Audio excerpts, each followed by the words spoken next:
Est-ce qu'on doit s'asseoir dans sa présence? Oh God, Kanabashala Prosente. Tu es merveilleux, tu es merveilleux, tu es merveilleux. Je crois qu'il faut passer toute une nuit à méditer dessus, à chanter. J'ai tout pleinement en lui. Vous comprenez, bien aimé, il faut passer toute une nuit, des semaines, à se dire non, écoute, à ressasser cela, à se le projeter, à entrer dans cela. J'ai tout pleinement en lui. Et nous pouvons comprendre notre enseignement que nous sommes en train de faire, la source d'eau vive, le Saint-Esprit. Nous avons commencé la semaine passée. Nous avons juste ces 4 grands points, nous avons juste développé. On était encore sur la première partie, oui. La source d'eau vive, le Saint-Esprit. Alléluia, alléluia, alléluia.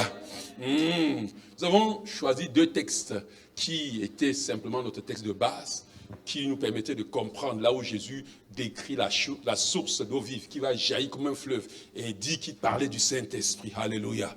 Alléluia. Oh yes, oh yes. Extraordinaire. Oh. Ouf. Nous allons lire encore nos 2 textes de base là, avant de continuer. Alléluia. Rappelez-vous que nous sommes à une séance d'enseignement. C'est-à-dire que si vous n'avez pas compris, si vous avez des questions, levez le doigt et posez cette question. Alléluia. Si vous avez des préoccupations, levez le doigt. Si vous avez envie de bien comprendre davantage, n'hésitez pas. Alléluia. J'aime beaucoup l'enseignement, plus que la prédication. Dans la prédication, souvent, on dit des choses qu'on n'explique pas. Dans l'enseignement, on ne coupe avec l'enseignement. On peut prendre un point, rester sur un point, jusqu'à se séparer. Revenir même sur ce point, pourvu que quelqu'un comprenne. Pourvu qu'il n'y ait plus d'embâche, qu'il n'y ait plus à quelque part, quelque voile que ce soit dans la compréhension. Alléluia, alléluia, alléluia. Nous avons vu, quand nous avons vu la parabole du sémeur, rappelez-vous, que le sémeur, c'est lui qui donne la parabole, disait que les graines qui tombent le long du chemin, c'est-à-dire qui ne tombent pas sur la terre, c'est la parole qui est sortie, on n'a pas compris, n'est-ce pas? Vous vous rappelez de cette parabole? C'est pour ça que la compréhension de la parole de Dieu est essentielle pour que nous puissions l'accepter. Vous comprenez, si tu acceptes ce que tu ne comprends pas, ça n'aura pas l'effet de ce que la parole est en train de dire. Il faut comprendre ce que la parole est en train de dire. Il faut saisir la substance, l'accepter et ça commence à agir dans notre vie. Alléluia. Si nous comprenons mal, il est évident que nous allons vivre mal la parole de Dieu. Alléluia. Et c'est à dessein que Dieu nous a donné de l'intelligence pour cerner. Et il a mis encore en nous son esprit pour qu'après que nous ayons utilisé l'intelligence humaine, pour voir la virgule, pour voir les conjonctions de coordination, pour voir les implications logiques, vous comprenez? Pour voir les connecteurs logiques, pour voir et mettre dans le contexte historique, contexte géographique, vous comprenez? Contexte socio-politique. Comme nous avons mis tout ça dans ce contexte, nous analysons. Et nous comprenons intellectuellement. Et quand tu as la compréhension intellectuelle, c'est là où la révélation arrive. Alléluia. Regardez bien aimé, c'est là où l'illumination arrive. C'est-à-dire que là où Dieu amène, que la parole de Dieu passe de ton intelligence, de ta compréhension intellectuelle à la compréhension de ton esprit. C'est pour ça que nous prions toujours, nous disons Seigneur, illumine les yeux de ouvre notre entendement spirituel. Alléluia. Quelqu'un comprend, bien aimé. Il y a des gens qui ont basé leur vie et ils sont accrochés sur des choses qui ne sont pas justes, qui ne sont pas vraies, qui ne sont pas la parole de Dieu, qui ne sont pas fondées. Ça te détruit. Alléluia. Peu importe ce que tu crois, tu donnes toute ta vie n'importe comment, c'est ça qui va se manifester dans ta vie. Et tu ne seras pas non plus agréable à Dieu. Alléluia. C'est pour ça que Dieu pouvait dire que mon peuple périt, faute de connaissance. Ce n'est pas ignorance. Alléluia. C'est pour ça que nous venons à l'enseignement. Et j'ai dit, c'est un temps pour toi de poser les questions, de chercher à comprendre. Alléluia. Nous allons relire nos 2 passages. Et il s'agit de l'histoire de la femme samaritaine, la rencontre de Jésus avec cette femme samaritaine dans Jean chapitre 4 au puits. Alléluia. Je vais lire rapidement le premier passage. Celui qui a trouvé le deuxième passage peut venir ici et lire. Alléluia. Une femme de Samarie vient puiser de l'eau. Jésus lui dit, donne-moi à boire. Car ses disciples étaient allés à la ville pour acheter des vivres. La femme samaritaine lui dit, comment toi qui es juif, me demandes-tu à boire? À moi qui suis une femme samaritaine. Les Juifs, en effet, n'ont pas de relation avec les Samaritains. Jésus lui répondit, si tu connaissais le don de Dieu, et qui est celui qui te dit, donne-moi à boire, tu lui aurais toi-même demandé à boire, et il t'aurait donné de l'eau vive. Le Seigneur lui dit, la femme, tu n'as rien pour puiser, et le puits est profond. D'où auras-tu donc cette eau vive? Es-tu plus grand que notre père Jacob, qui nous a donné ce puits, et qui en a bu lui-même, ainsi que ses fils et ses troupeaux? Jésus lui dit, quiconque boit de cette eau aura encore soif. Mais celui qui boira de l'eau que je lui donnerai n'aurait plus jamais soif. Et l'eau que je lui donnerai deviendra en lui une source d'eau qui jaillira jusque dans la vie éternelle. Oh, j'aime la femme. La femme lui dit, oh Seigneur, donne-moi cette eau, afin que je n'ai plus soif et que je ne vienne plus ici puiser. Alléluia. Donne-moi cette eau, s'il te plaît. J'ai plus envie de venir ici puiser. Des regards hauteux me regardent. J'ai plus envie de venir ici. Si je pouvais rester chez moi, ne jamais avoir soif, je serais à l'aise. Alléluia. Oh yes. Second passage. Ok. Personne n'a trouvé. Oh. Pendant que je lisais, je croyais que quelqu'un pouvait trouver ça. Ah, Jean chapitre 7, versets 37 à 39. Le dernier jour, le grand jour de la fête, Jésus se tenant debout, s'écria, si quelqu'un a soif, qu'il vienne, alléluia, à moi et qu'il boive. Celui qui croit en moi, des fleuves d'eau vive couleront de son sein, comme dit les Écritures. Il dit cela de l'Esprit qui devait recevoir, ceux qui croiraient en lui. Car l'Esprit n'était pas encore, parce que Jésus n'avait pas encore été glorifié. Alléluia. Il y a quelque chose toujours, je ne sais pas. Il y a quand même, là, ça dit que la Bible dit des choses bizarres, vous comprenez?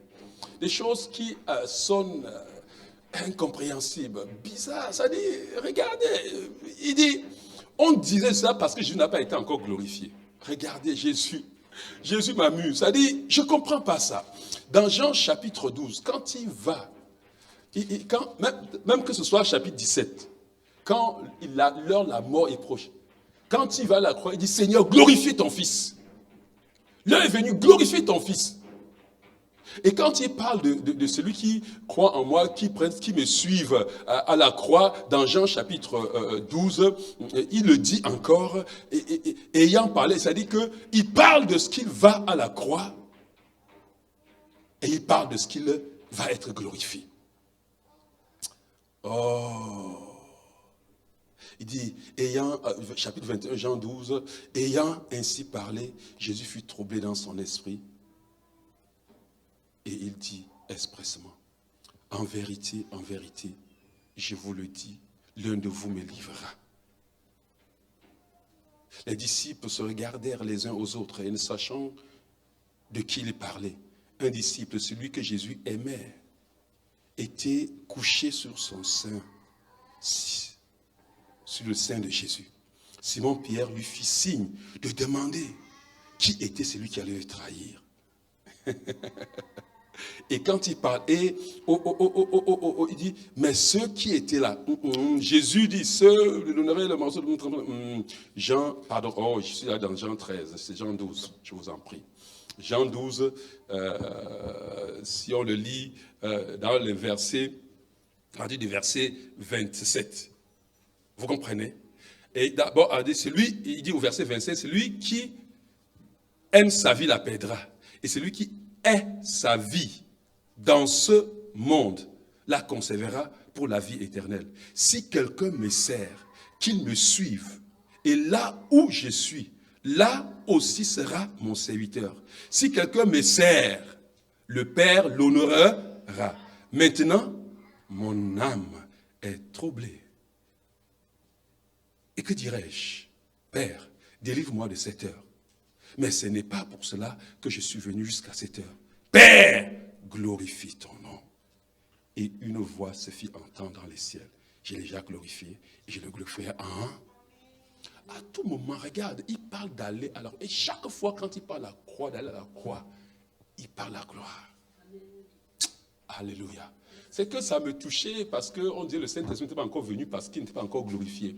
Vous comprenez ce que je dis glorifié? C'est pour ça que nous avons dit que Jésus-Christ, pour prendre la figure qui était dans l'Ancien Testament, que c'était le rocher qu'il fallait frapper pour libérer de l'eau. Nous avons lu ça dans Exode chapitre 17, verset 6, n'est-ce pas? Ça dit que pour que l'eau coule, il fallait frapper, il fallait briser, il fallait frapper le rocher. Alléluia. Et c'est ça. Tant que le rocher n'est pas frappé, l'eau ne peut pas jaillir. Alléluia. Quelqu'un comprend ça? Nous sommes en train de comprendre. Tant que le rocher n'est pas frappé, tant qu'il n'est pas brisé, tant qu'il n'est pas brisé à la croix, il n'y aura pas ce fleuve qui va jaillir de lui pour que nous puissions boire. Alléluia. Oui, parce qu'il avait dit qu'il est préférable pour vous que je m'en aille. Il faut que je meure. Parce que s'il ne meurt pas, et s'il ne part pas d'ici, pourquoi je repars? Il faut que je meure. Parce qu'il ne peut pas monter au ciel avec ce que je suis là. Vous comprenez, bien-aimé? Il faut que je meure. Et je vais ressusciter avec une autre personne, avec un autre corps, avec la capacité de m'en aller. Et quand je partirai, un autre consolateur va descendre, le Saint-Esprit. Alléluia. Alléluia. Oh yes. Et nous avons vu que la parole de Dieu le disait, que le breuvage, Paul le dit, que le breuvage qu'ils ont bu, qui coulait du rocher, était un breuvage spirituel. Ce n'était pas de l'eau naturelle, c'est un breuvage spirituel. Alléluia. Nous avons lu ça dans 1 Corinthiens chapitre 4, verset 10. C'est pour ça que Jésus aime à dire que vous avez bu cette eau dans le désert, vous avez continué toujours à avoir soif, vous avez mangé du pain qui est descendu du ciel dans le désert. Mais je suis le pain, ce pain que je suis. Celui qui mange de ce pain n'aura plus jamais faim. Celui qui boit de l'eau que je donne n'aura plus jamais soif. C'est pour ça que nous chantons, c'est pour ça que Paul disait que nous avons tout pleinement en lui. La plénitude. Oh my God. Vous voyez, bien aimé, quand on le lit, et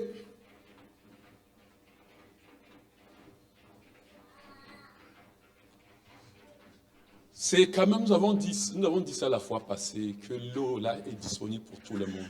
Ça dit que quiconque a soif, n'est-ce pas? La seule condition pour l'avoir gratuitement, c'est d'avoir soif.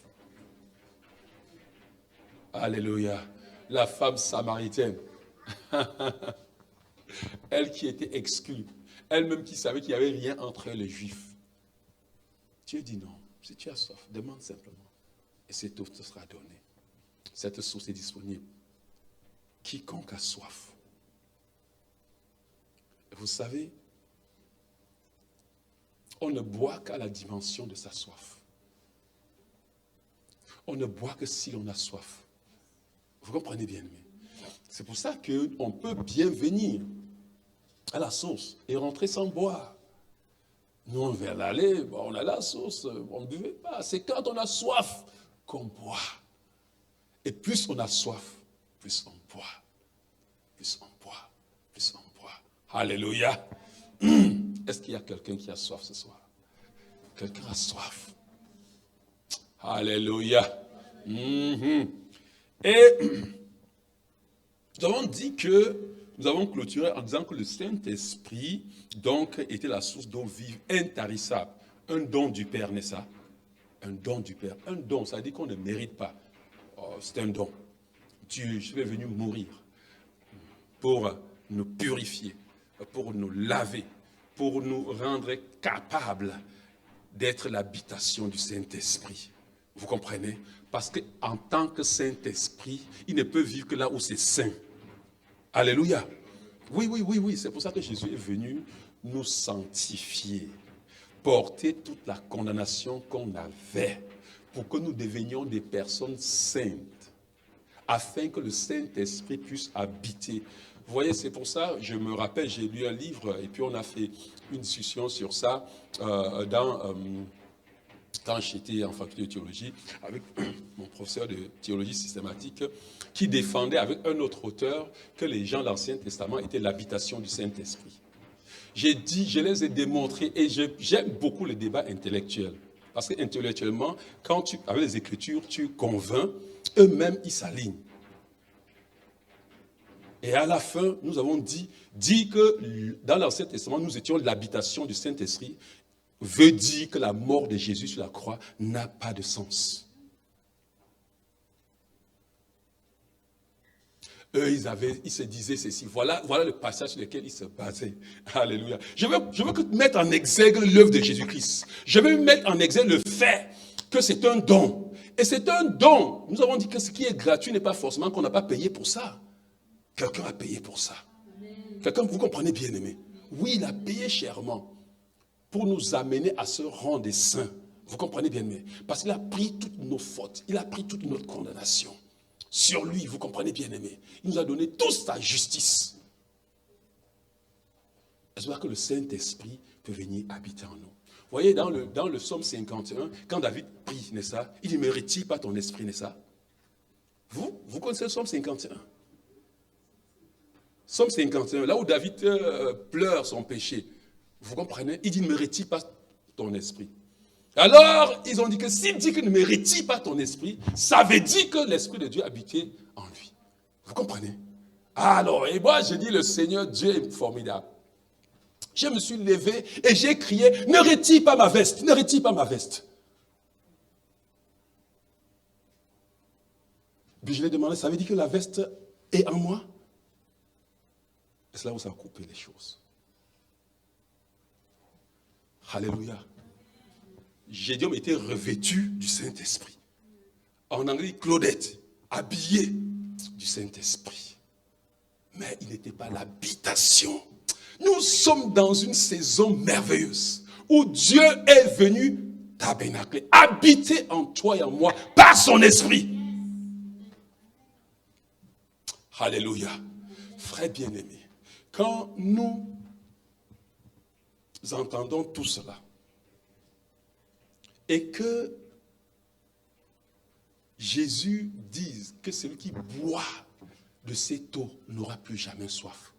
Nous avons bien dit que la soif qu'il était question, est-ce qu'il s'agit, peut-être réfléchissons à ça, vous croyez qu'il dit qu'on n'aura plus jamais soif, c'est de quoi qu'il est en train de dire?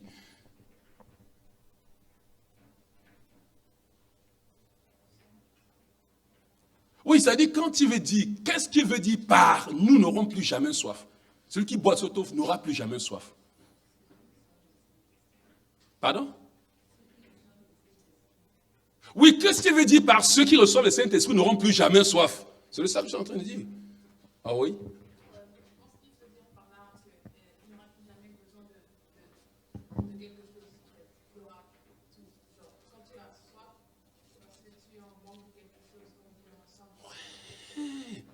La soif, c'est un manque.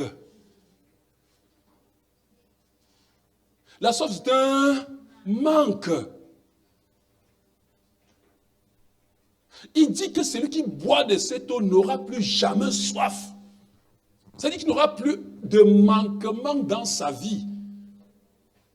Il a dit ça, si nous repartons même dans Jean chapitre 6, vous allez voir qu'il a continué à développer cela et il disait qu'il est le pain qui descend du ciel, n'est-ce pas?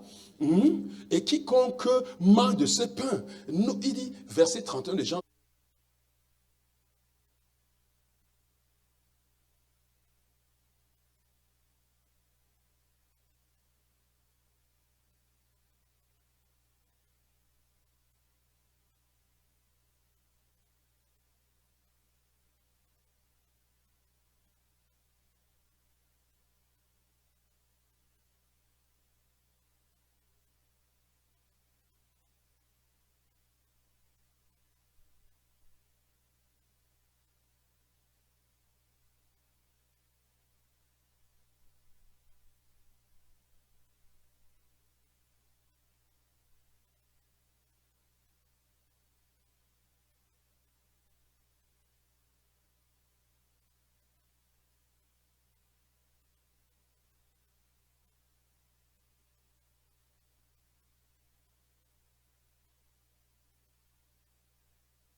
celui qui vient à moi n'aura plus jamais faim.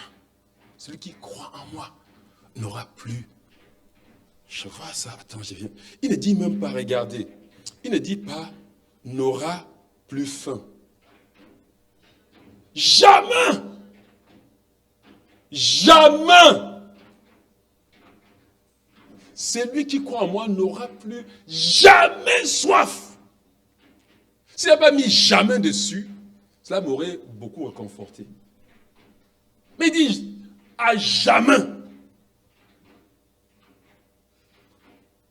Bon, ça fait, je veux que nous soyons. Mais est-ce que, vous voyez, il y a par moments, on est à se poser, bon Dieu, à ces échos. Vous voyez, ça m'embête dans les oreilles, hein, le truc que ça fait là. Je ne sais pas pourquoi. Mais je dis, il y a des moments où il faut se poser vraiment des questions. Il y a une chose, soit ce que Jésus dit est faux, et nous avons raison d'avoir faim et d'avoir soif, soit ce que Jésus dit est vrai, et nous n'avons pas fait ce qu'il a dit.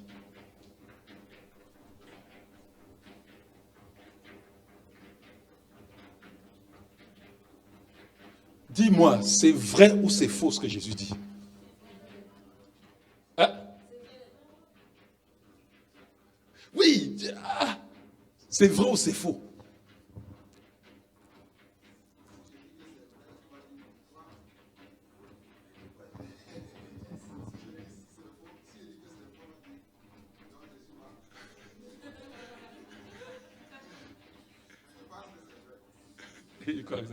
Je voulais t'envoyer. Il y a un Congolais. Je vais t'envoyer ça. À toi particulièrement. C'est dans le groupe WhatsApp du conseil d'administration de ITIM que quelqu'un a envoyé ça. Un Congolais qui, lors de la réunion des avocats, ou bien c'est à Genève, mon Dieu, mais une éloquence, j'aime le français, j'aime le bon français, une éloquence pour développer, pour montrer ce que veut dire ceux qui croient être neutres. La neutralité qu'on prône beaucoup là. C'est extraordinaire ce qu'il a démontré, qu'en fait il n'y a pas de neutralité. Et que la neutralité n'est que, il a dit que c'est en parole, c'est-à-dire c'est l'hypocrisie. C'est pas ce qui est dans le cœur. Parce qu'on a toujours un point de vue. Et par moment, devant certaines situations,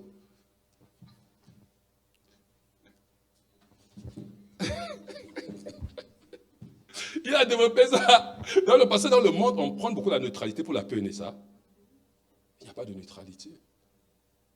Non, c'était extraordinaire. Et avec un Français, mon Dieu, j'aime le français. Il dit non, il parle français, il dit non, ça c'est le français de Vaugelas. Alléluia. Oh mon Dieu, ça m'a beaucoup touché. Et un petit Congolais de 31 ans, je vous dis, j'ai vu les vieux avocats, c'est tous les avocats réunis du monde, et ça. Comment il s'est passé? Mais il a dit que les gens ont applaudi, les gens sont levés. Il dit une chose, mais non, il est extraordinaire. Non, il a la langue. Non seulement la langue, mais il a fait une démonstration extraordinaire. Alléluia. Je veux dire seulement que vous suivez ça pour comprendre qu'il faut prendre position. Alléluia. Oui.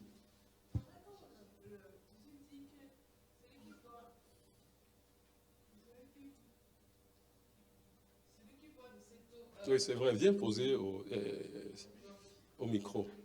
Ou bien vous prenez le micro aussi.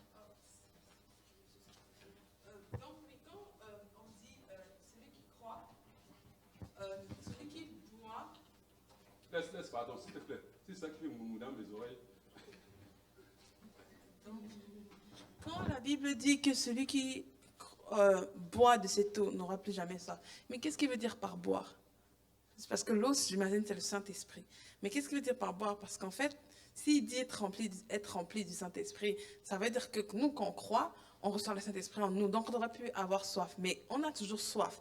Et il faut toujours être comme en train de chercher le Saint-Esprit, chercher à être toujours rempli constamment pour ne plus avoir soif. Donc, en quelque sorte, il y a toujours une soif. Je ne sais pas si on comprend ma question. Regardez, la soif que tu dois avoir, c'est la soif de Dieu. C'est normal. Je vais vous expliquer pourquoi il dit ça. La soif, il dit que vous avez mangé, vous avez eu toujours faim, n'est-ce pas? Ça veut dire que vous avez la faim du monde. Vous comprenez? Et je vais vous démontrer comment c'est merveilleux d'avoir soif de Dieu. Comment on est heureux d'avoir soif de Dieu. C'est-à-dire que si tu as goûté de l'eau là, tu comprends? Tu n'auras plus envie de boire autre chose que ça.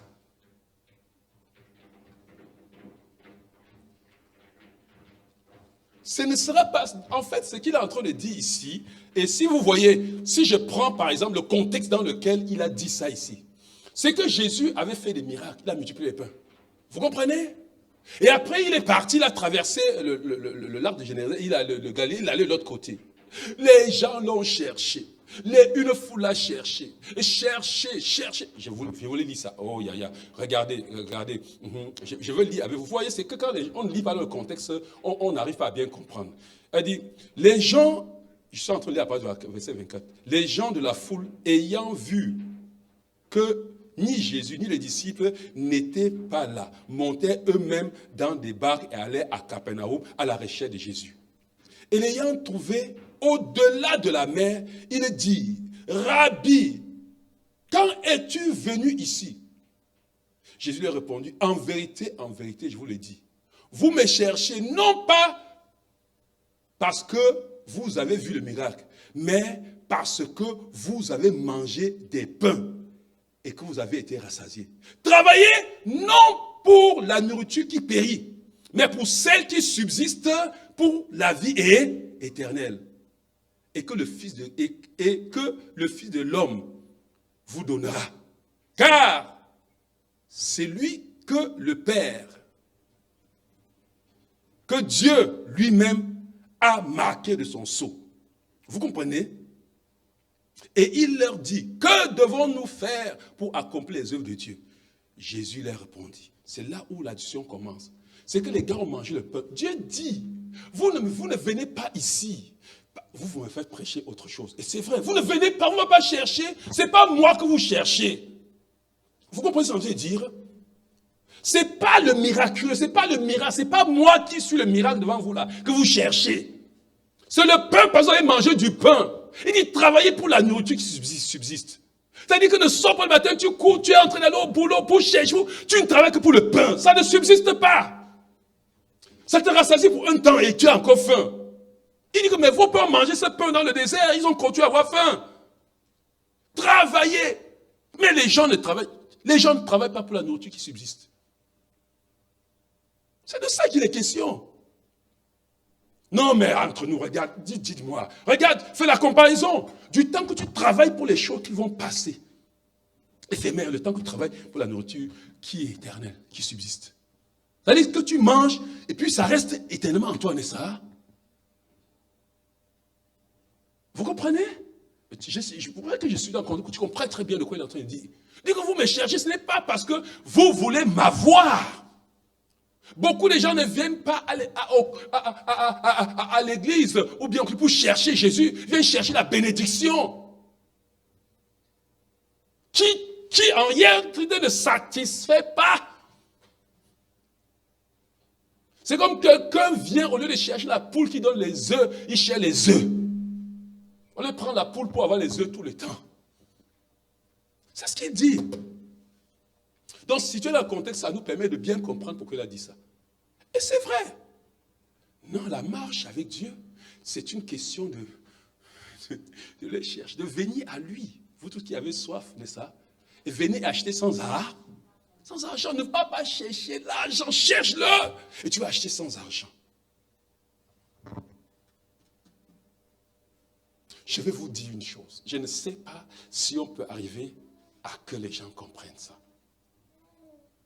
Vous savez, il y a des moments, je n'aime pas, je ne sais pas, c'est un défaut, mais le Seigneur m'a repris en cette semaine. Je n'aime pas trop parler de moi.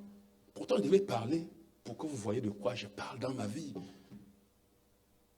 Moi, j'ai travaillé. Vous comprenez? Oui, j'étais professeur de sciences physiques. Mais ma femme, pour vous dire, comment j'ai bouleversé le lycée où j'enseignais avec l'évangile. C'est-à-dire que, je vais vous dire, j'ai créé même dans mon lycée ce qu'on appelle le club des amis de Dieu. Simplement parce que je cherchais moi, je ne voulais pas mettre quelque chose comme l'évangile, comment voir, voilà. Pendant qu'on fait le club là, il y avait un gars que j'avais gagné, que j'avais formé, que j'ai mis devant, et j'étais en arrière, je le poussais pour qu'il forme à l'équipe, pour qu'il dit le club des amis de Dieu. Ça sonne bien, mais ça. C'est-à-dire, ça sonne le genre où personne ne peut soupçonner. Mais écoutez, bien-aimé, elle connaît. J'ai organisé un pique-nique. Dans mon lycée, hein. Je me suis appuyé, on m'a chassé du Gébec à l'époque. On a dit au responsable du Gébec, si M. Goujou entre dans votre Gébec, on suspend le Gébec d'ici.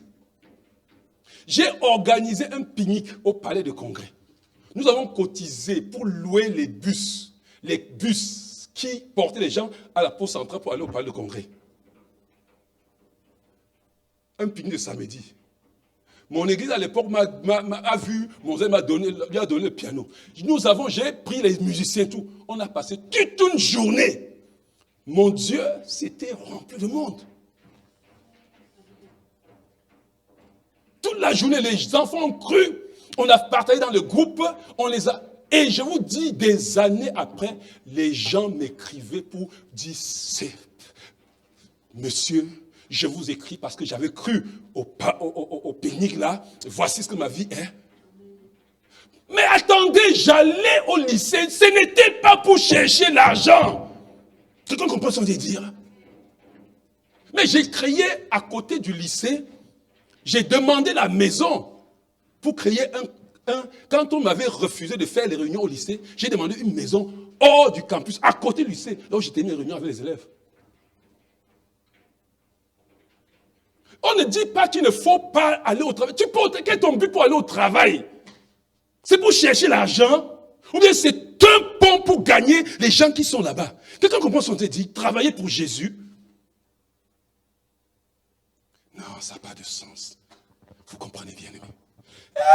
Non, écoutez.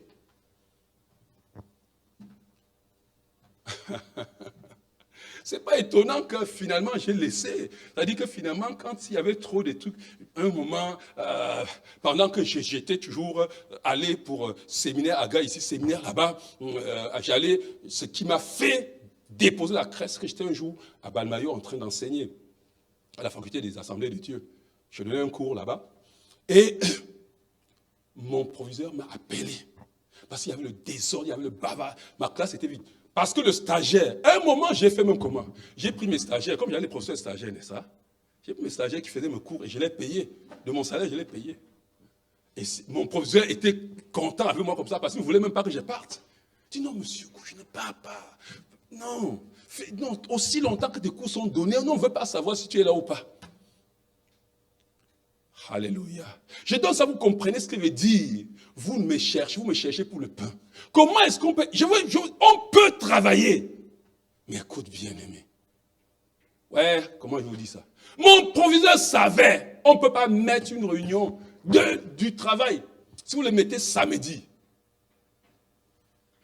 que ça ne tombe pas aux heures où j'ai école de Uber que je peux enseigner. Ils savaient, on n'allait même pas me déranger. On dit, même alors on va dire non, vraiment on a compris, comme c'est pas dans les heures régulières du travail, on a compris que vous ne pouvez pas, pasteur.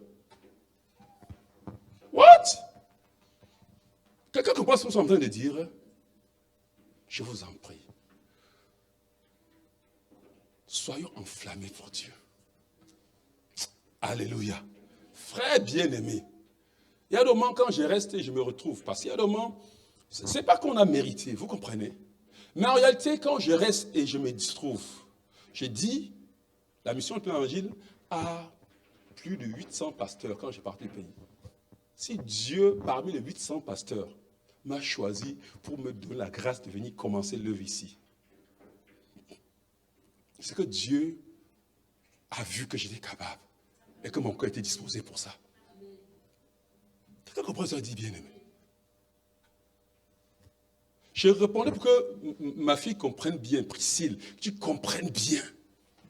Dieu veut que la seule soif que nous avons, c'est pour l'eau qui étanche la soif à jamais. C'est pour ça qu'il a dit que quoi? Il dit que Nessa, si tu bois aujourd'hui, c'est toi là que tu as bu, pourquoi tu n'as plus soif? Là, ça va jaillir, Nessa.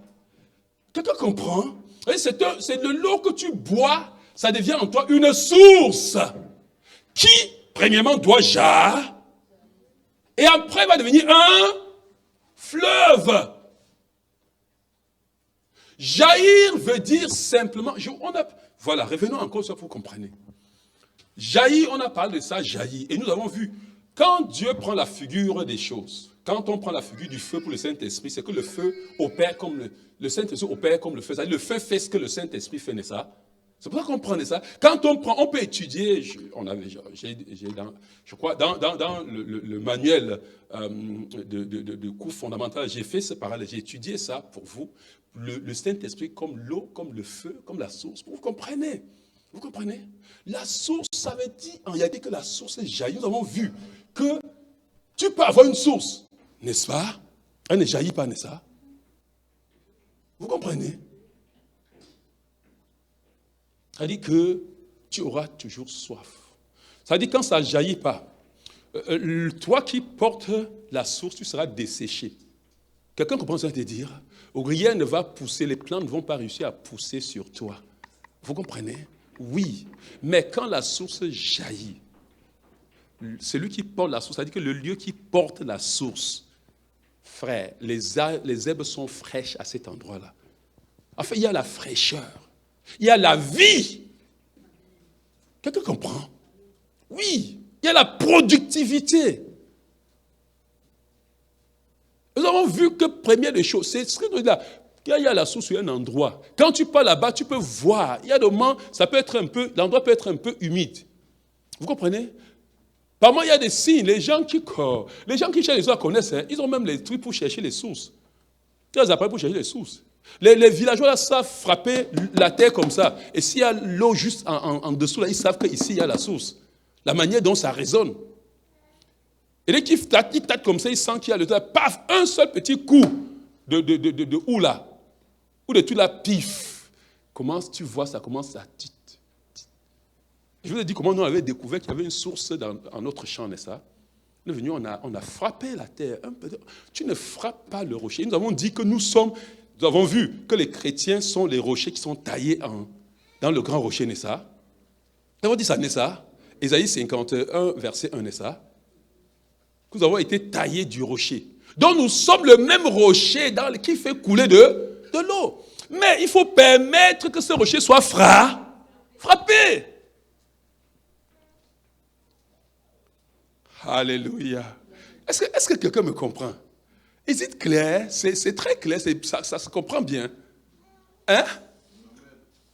Oui, Nadège, ça revient, tu poses les questions. Ça va bien? Oui. Et ça dit que Jésus est en train de dire à ces gens-là, ne me cherchez pas pour la nourriture qui périt. Ne me cherchez pas parce que vous voulez avoir un emploi. Ne me cherchez pas parce que vous voulez la guérison. Ça dit que ne venez pas et puis vos regards sont fixés. Il y a même des choses que Dieu nous aime beaucoup, que nous cherchons tellement. Dieu voit nos cœurs, c'est qu'il donne ça au gars s'il veut le perdre. Tu cherches des années, tu n'as pas. En espérant, il espère te garder avec lui jusqu'à tes yeux s'ouvrent. Alléluia. Oui.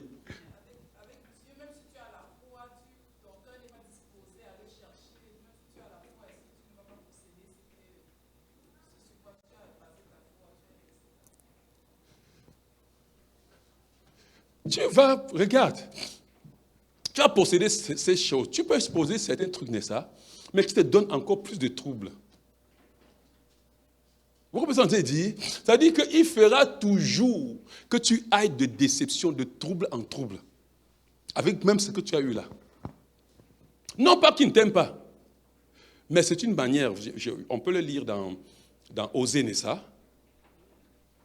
Si on va même dans Ézéchiel chapitre 16, dans Osée chapitre 2, quand il parle de sa femme, n'est-ce pas? qui allait se prostituer, qui a pris ses trucs, allait se prostituer avec un autre homme. Qu'est-ce qu'il a dit? Il dit qu'il va l'amener dans le désert, n'est-ce pas? Qu'il va amener la femme dans le désert, n'est-ce pas? Il va mettre les épines sur son chemin, n'est-ce pas? Il va mettre les murs, vous comprenez? Elle va tellement souffrir. Et elle va faire encore que cet amant-là l'abandonne. Elle va tellement souffrir seule, elle va se rappeler. Alors, de comment son premier mari était bon. Elle va retourner là avec honte. Allez lire ça, vous allez voir. C'est ce que Dieu... Ça dit que Dieu a un amour pour l'être. Il y a ce moment, il dit, Dieu, tu es tellement merveilleux. Si nous comprenions l'amour de Dieu pour nous, sa bonté, ça dit que ces genres de mari qui luttent pour récupérer sa femme, vous allez dire, oh mais Dieu, tu es merveilleux. Alléluia. Alléluia. Oui.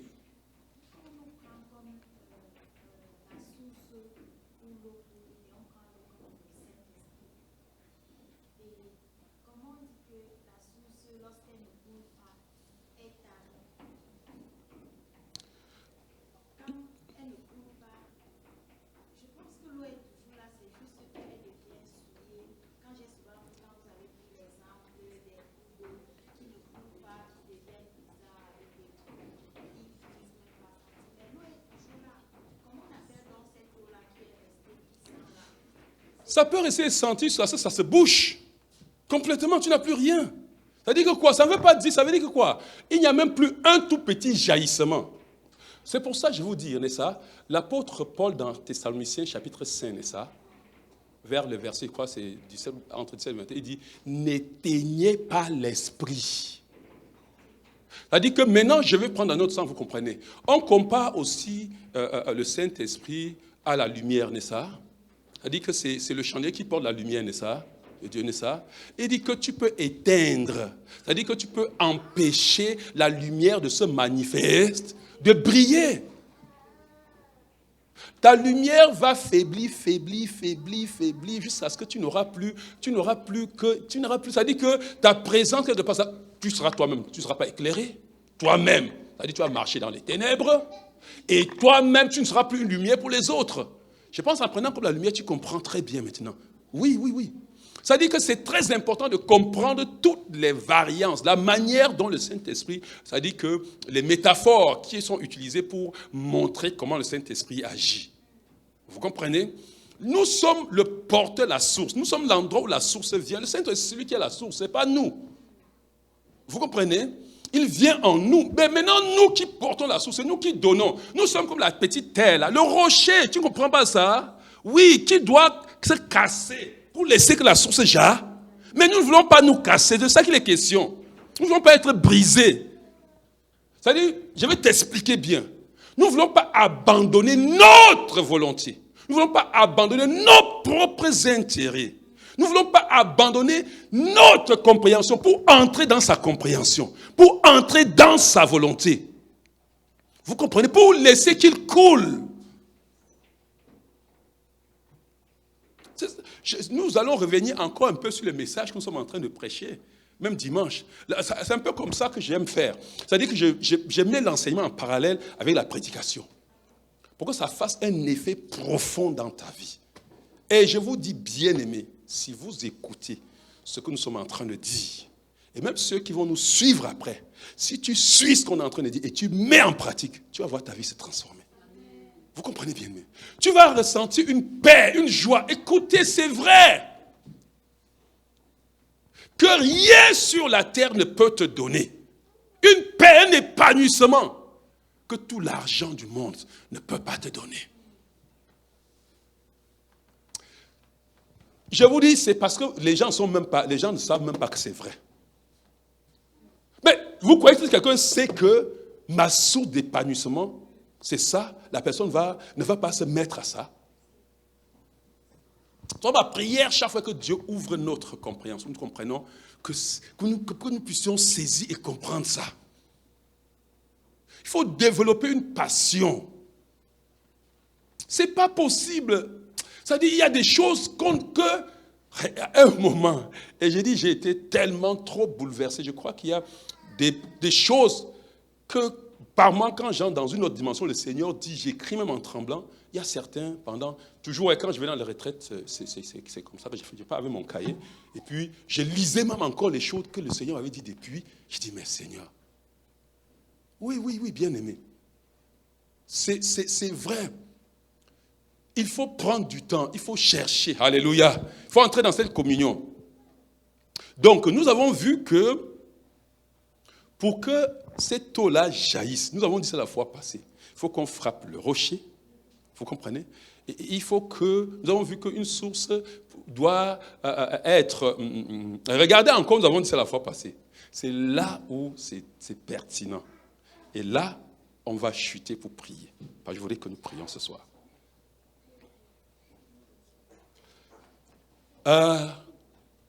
Regarde, on peut chercher, comprenez, je vous dis, on peut chercher, on peut prendre des retraites pour aller dans l'intimité avec Dieu. Vous comprenez? On peut prendre du temps. Et on dit, je suis dans 2 jours, 3 jours, 21 jours. Mais on est toujours centré sur soi. Vous comprenez? Vous allez avoir quelque chose. Rassurez-vous. C'est-à-dire que... Mais voici ce qui se passe. C'est que l'épanouissement, j'ai dit ça dans ceux qui ont le livre sur l'appel de Dieu au service, c'est que tu ne seras vraiment, c'est-à-dire qu'il y aura le flot d'épanouissement ne va se manifester dans ta vie que si tu es en train d'accomplir l'appel de Dieu dans ta vie. Vous comprenez? Regarde, tu auras l'eau qui ne coule pas parce que tu la veux pour toi, pour résoudre tes... Mais la source, nous avons vu, lorsqu'elle ne coule pas, elle devient sale, insalubre. Elle se met même à sentir. Vous comprenez? Pourtant, il y a de l'eau là. En réalité, la source n'est pas donnée pour rester là-bas. La source est donnée pour que les gens boivent. Est-ce que quelqu'un comprend ce que je suis en train de dire? Quand tu commences à être capable, je vais te dire, je vais vous montrer ce que cela veut dire. Regarde, comprenez. Quand tu commences à être capable de ne pas seulement penser à toi, et vraiment penser à nous là, c'est ça qui détruit l'Église. Nous reviendrons dessus. L'Église est dans tout ce qu'il y a parce que les gens pensent à eux. C'est-à-dire que l'Église, les gens sont... En fait, c'est que l'homme est par nature adamique, égoïste, centré sur lui. Vous comprenez bien? Ça prend une délivrance. Ça prend une grâce de Dieu. Ça prend une révélation de Dieu. Ça prend une mort, vraiment. Ça prend une décision ferme. Ça prend une décision radicale. Ça prend d'accepter chaque jour vivre étant crucifié. Chaque jour accepter qu'il y ait encore des clous avec le marteau qui viennent frapper pour crucifier le doigt qui veut se lever. Vous comprenez ce que je suis en train de dire?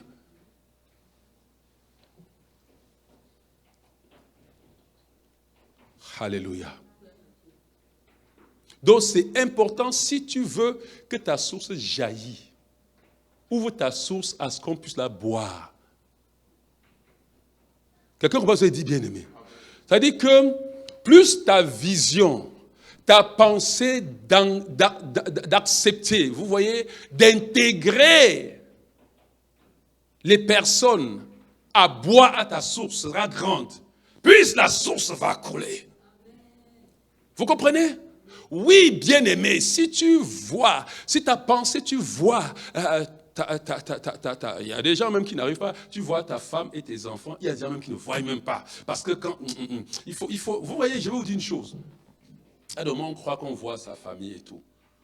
Ah, ce sont des menteurs. Jusqu'à ce que la femme là ne marche plus comme tu veux. Tu comprends, jusqu'à ce qu'elle ne chante plus ta chanson. Oui. vous allez aller jusqu'au divorce.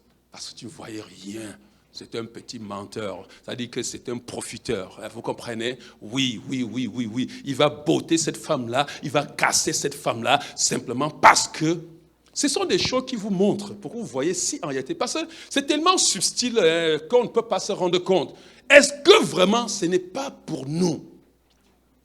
Est-ce que mon enfant, ce n'est pas parce qu'il est brillant à l'école que mon cœur l'aime, que je suis fier de lui? Est-ce que j'aurai le même amour pour lui s'il commence à s'égarer? Vous comprenez? Est-ce que mon amour n'était pas conduit? Est-ce que ma source vraiment était ouverte? Vous comprenez ce que je dis, bien-aimé? Je dis que, maintenant, si tu sors de ta famille, tu vois que même les membres de l'église Sinessa peuvent boire à ta source. La source va jaillir encore davantage. Mais ça n'est pas encore un fleuve. Je vais vous dire, allons à Isaïe 41. Allez voir quand est-ce que ça devient un fleuve.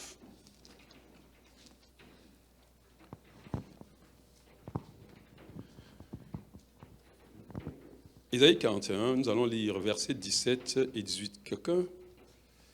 Versets 17-18.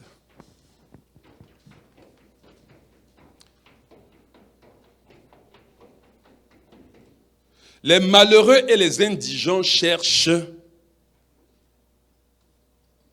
de l'eau. Et il n'y en a point. Leur langue est desséchée par la soif. Mais moi, l'Éternel, je les exaucerai. Moi, le Dieu d'Israël, je ne les abandonnerai pas. Je ferai jaillir des fleuves sur des collines et des sources au milieu des vallées. Je changerai le désert en étang et la terre aride en courant d'eau. Les indigents, les malheureux, ce n'est pas dans l'église qu'on les rencontre. Vous comprenez? Les indigents, les malheureux. Est-ce qu'on peut appeler quelqu'un qui est dans l'église, qui a donné sa vie à Jésus-Christ, un indigent malheureux? Quand tu commences à avoir la pensée des nations, quelqu'un comprend bien, mais quand tu commences à avoir la pensée des indigents et des malheureux, Dieu veut rencontrer les Canadiens qui sont malheureux, qui sont tenus captifs par ces drogues, qui crient dans leur être intérieur et qui sont divisés. Dieu entend leurs cris. Dieu entend et voit leur misère. Mais Dieu cherche un homme qui va se tenir pour soupirer avec lui, pour entendre leurs cris et se disposer à être une réponse à leurs cris. Dieu dit qu'il va faire jaillir des fleuves. Oh my God.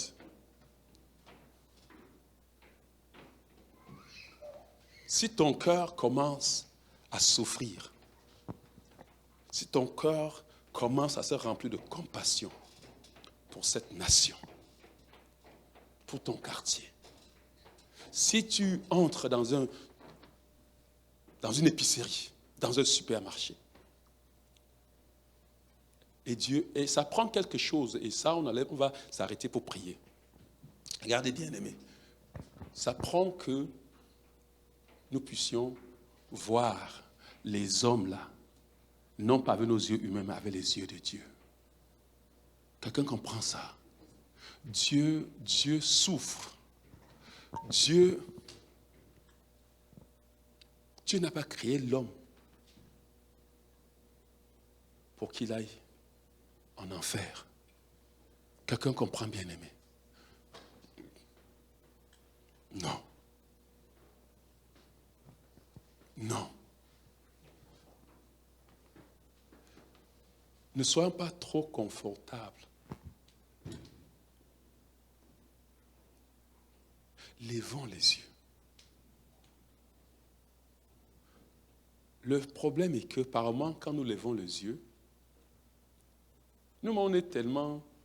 Ça dit qu'on a l'impression qu'il faut lever encore, quelqu'un lève encore les yeux sur nous, parce que nous-mêmes, on est comme un malheureux, un indigent. Alors que la plénitude de la divinité, la plénitude. Je voudrais que nous parlons au Saint-Esprit. Est-ce que quelqu'un peut dire, Saint-Esprit, saisis-moi ce soir. Regardez bien aimé. Moi je crois. Ça prend un clic. Ça ne prend pas des années. Ça ne prend pas des semaines. Ça ne prend pas des jours. Il vient un jour où ton cœur manifeste une certaine soif. Et puis le Saint-Esprit te rencontre. C'est le déclic dans ta vie. Vous comprenez bien aimé? Oui, peut-être quand je vais ensuite vous donner le témoignage de ma vie, depuis quand j'ai cru, j'ai eu la grâce d'avoir le déclic dans ma vie au commencement de ma foi chrétienne. Je prie que Dieu, regarde, c'est une marche, ce qu'on appelle la maturité. Vous comprenez? Mais la maturité commence, regardez, je vous dis, comprenez-moi bien. C'est quand on est sur le chemin qu'on marche, n'est-ce pas? Quelqu'un comprend bien aimé. Regarde, tu pourrais, si tu n'es pas sur le chemin, c'est-à-dire que si ton cœur ne se dégage pas pour cesser, si tu ne vois pas, si tu ne commences pas à voir comme Dieu, si tu ne commences pas à mettre, ça commence par là. C'est le jour qu'on prête l'évangile. C'est que l'évangile, la plupart des temps, n'a pas été prêché de la manière. C'est plutôt un autre évangile qui nous est parvenu. Un évangile de où on t'a dit, viens, et puis le Seigneur Jésus-Christ va te donner ceci, viens, viens, viens. Oh my God. Est-ce que quelqu'un, vous comprenez ce qu'on dit, bien-aimé? Est-ce que vous comprenez? On est très facilement tenté à prêcher ce genre d'évangile. Vous comprenez, bien-aimé? L'évangile, c'est la puissance de Dieu. C'est-à-dire que l'évangile porte en elle-même la puissance. Quelqu'un comprend ce que dit, bien-aimé? Ça porte la puissance. Quand l'évangile authentique frappe ton cœur, quelque chose se passe dans ta vie.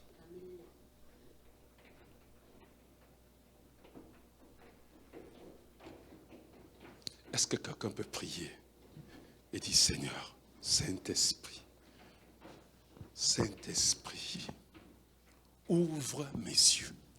Dis, Saint-Esprit, saisis-moi. Je m'abandonne totalement à toi, Saint-Esprit. Je sais, Saint-Esprit, que tu vis en moi. Saint-Esprit, saisis-moi. Je veux que tu me saisisses, Saint-Esprit. Saint-Esprit, ouvre mon entendement. Ouvre ma compréhension. Révèle le Christ qui est mort sur la croix pour moi. Ouvre mes yeux. Je ne veux plus vivre pour moi. Je décide aujourd'hui. C'est une décision. Seigneur, je décide. Je décide de ne plus me défendre. Je décide de ne plus discuter. Je décide, éternel Dieu de gloire. Saint-Esprit, saisis-moi, Saint-Esprit. Saisis mon cœur. Saisis mon esprit. Saisis mon âme. Saint-Esprit, me voici.